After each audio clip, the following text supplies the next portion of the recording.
Assalamualaikum warahmatullahi wabarakatuh. Selamat pagi anak-anakku. Ketemu lagi dengan saya dalam pelajaran matematika. Untuk hari ini kita akan belajar tentang koordinat kartesius.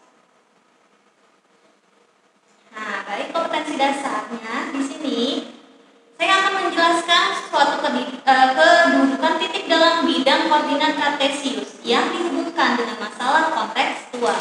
Nah, jadi saya akan menghubungkan daripada kehidupan kalian sehari-hari. Nah, indikator pencapaian yang akan kalian capai, yang pertama itu siswa mampu menentukan kedudukan terhadap suku X dan suku Y. Nah, yang kedua, siswa mampu menentukan kedudukan titik terhadap titik 0,0 dan titik A, B. Nah, yang ketiga, siswa mampu menentukan kedudukan garis terhadap suku X dan suku Y.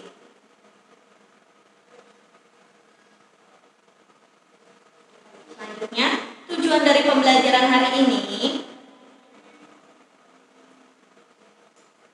kita dapat menentukan kedudukan titik dan garis pada suku koordinat dengan pendekatan saintifik, berbantu buku pegangan siswa yang dikerjakan secara mandiri. Jadi, untuk pembelajaran hari ini, kalian dibantu oleh buku pegangan yang kalian gunakan.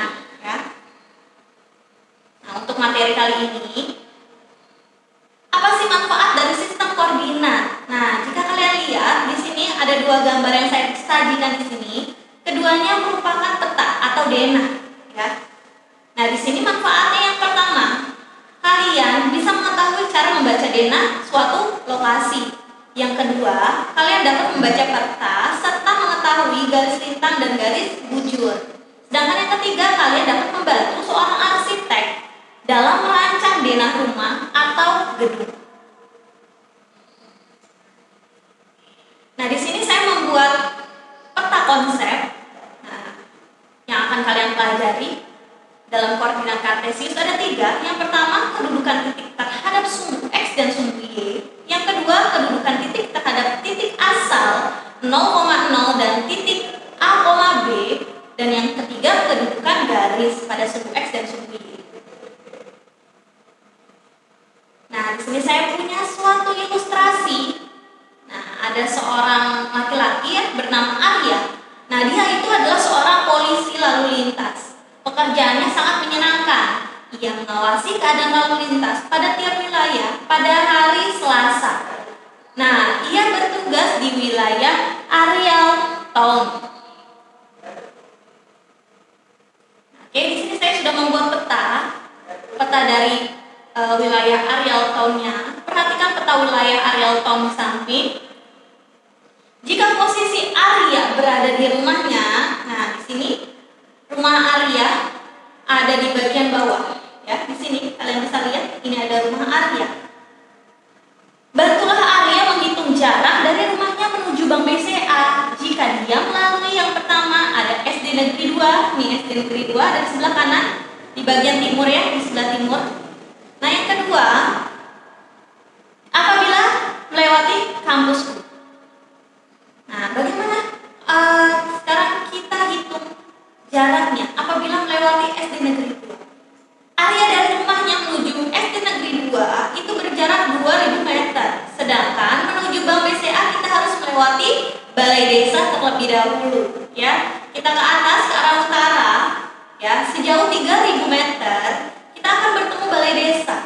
Nah, dari balai desa kita ke arah barat, ya, menuju toko mebel berjarak 2000 meter, lalu kita akan sampai ke Bank BCA, ya, dengan jarak 500 meter dari toko mebel. Apabila ini kita jumlah 2000 ditambah 3000 ditambah 2000 ditambah 500 meter, dia akan berjarak 7500 meter, ya, apabila melewati SD Negeri 2. Apabila melewati kampusku, ya, katanya di sini jaraknya 3500 meter. Nah, dari mana? Rumah Arya menuju kampusku saja sudah 500 meter. Nah, dari kampusku menuju toko mebel itu jaraknya 2500 meter. Ya, 2500 meter. Dari mana 2500? 3000 kita kurangi dengan 500. Ya,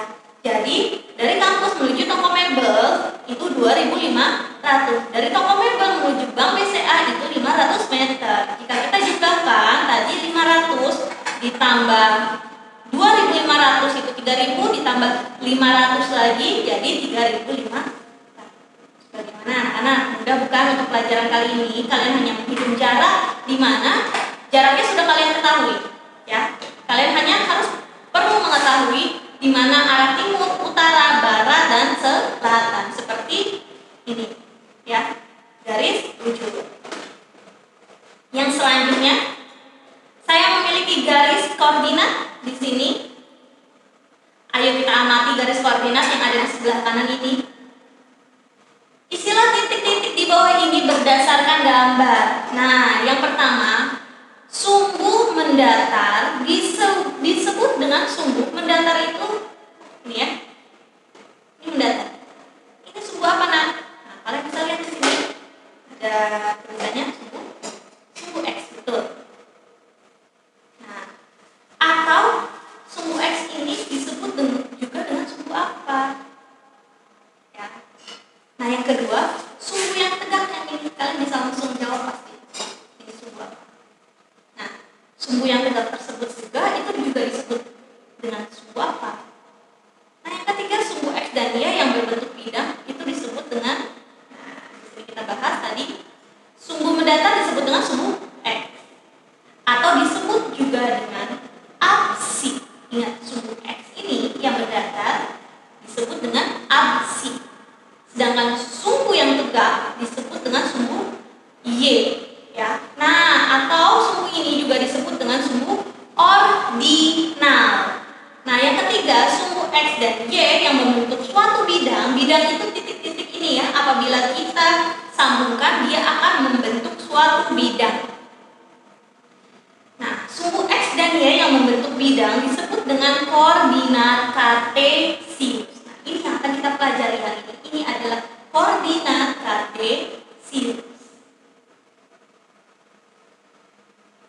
Oke, di sini Ibu sudah ada gambar peta, ya.